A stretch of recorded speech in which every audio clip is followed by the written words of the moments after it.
இந்த உலகத்தை பொறுத்த வரைக்கும் நீங்க கடன்ல இருந்து வெளியே வருகிறதற்கு நிறைய பேர் விரும்பவே மாட்டாங்க.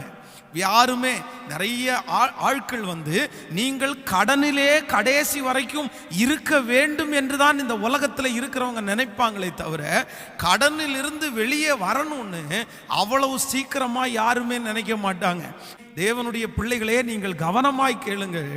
நம்மை சுற்றி இருக்கிற ஜனங்கள், அது பேங்கா இருக்கலாம், அது மனுஷங்களா இருக்கலாம், நீங்க கடனில் இருந்து வெளியே வர்றதற்கு அவங்க விரும்பவே மாட்டாங்க. நான் ஏன் விரும்ப மாட்டாங்கன்னு சொல்றேன் அப்படின்னா, ஒன்று, நீங்கள் முதலாவது ஒன்று நினைத்துக் கொள்ளுங்கள். யாரோ ஒருத்தரிடத்துல நீங்க பணம் வாங்குறீங்கன்னு வச்சுக்கோங்களேன். அந்த பணத்தை வாங்கிட்டு நீங்க சரியான நேரத்தில், நீங்க சொல்ற நேரத்தில் நீங்க பணத்தை திரும்ப கொடுத்துட்டீங்கன்னு வைங்களேன், வட்டியோட சேர்த்து திரும்ப கொடுத்துட்டீங்கன்னா, அடுத்த டைம் அவங்க உங்கள்கிட்ட கேட்கறதுக்கு முன்னாடியே, நீங்க கேட்க மாட்டீங்க, ஆனா உங்கள்கிட்ட கேட்பாங்க, பிரதர் 1 லட்சம் வாங்குனீங்க, ரொம்ப அழகா கட்டி முடிச்சிட்டீங்க, இன்னும் ஒரு 2 லட்சம் ஏதாவது வாங்கிக்கிறீங்களா, உங்களுக்கு ஏதாவது தேவை இருக்கா? நீங்க இந்த பேங்க்ல இருக்கிறவங்கள, பேங்க்ல நீங்க லோன் எடுத்திருப்பீங்கன்னு வைங்களேன், இந்த பேங்க்ல நல்ல பிசினஸ் பண்றவங்க அந்த பேங்க்ல அந்த லோனை எடுத்து ஒரு டியூ கூட பாக்கி வைக்காம கரெக்டா அந்த 15ஆம் தேதினா 15ஆம் தேதி கட்டி முடிச்சிட்டாங்கன்னு வைங்களேன், அந்த பேங்க் லோன் முடிச்ச உடனே நீங்க பேங்க்ல இருக்கிறவங்கள்ட்ட லோன் நீங்க கேட்க வேண்டிய அவசியமே இல்லை. எனக்கு தர்றீங்களான்னு நீங்க கேட்க வேண்டியதில்லை.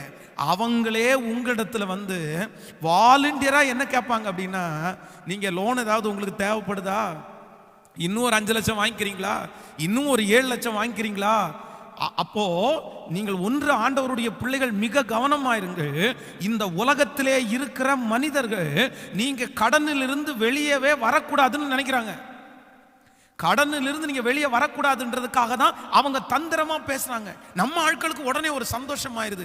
ஆமா, ஐயோ என் மேல எவ்வளவு பெரிய நம்பிக்கை பாரு, நான் 1 இயர் நல்லா கட்டி முடிச்சிட்டேன். சரியா கட்டி முடிச்ச உடனே அவங்க பாருங்க, இன்னைக்கு 5 லட்சம் தரதுக்கு ஆயத்தமா இருக்காங்க. என் தொழிலை பார்த்து 10 லட்சம் தர ஆயத்தமா இருக்கிறாங்க. என் பிசினஸ்னுடைய போக்குவரத்தை பார்த்துட்டு எவ்வளவு வேணாலும் தர ஆசைப்படுறாங்க.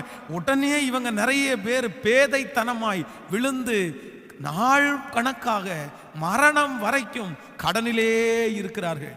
நான் நம்புறேன், நீங்க கடனிலிருந்து வெளியே வருவதற்கு இந்த உலகத்தில் இருக்கிற யாரும் விரும்ப மாட்டாங்க, உங்களை சுற்றி இருக்கிறவர்கள் விரும்ப மாட்டாங்க.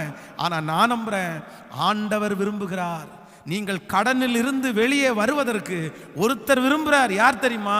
நீங்களும் நானும் ஆராதிக்கிற ஆண்டவர் விரும்புகிறார்.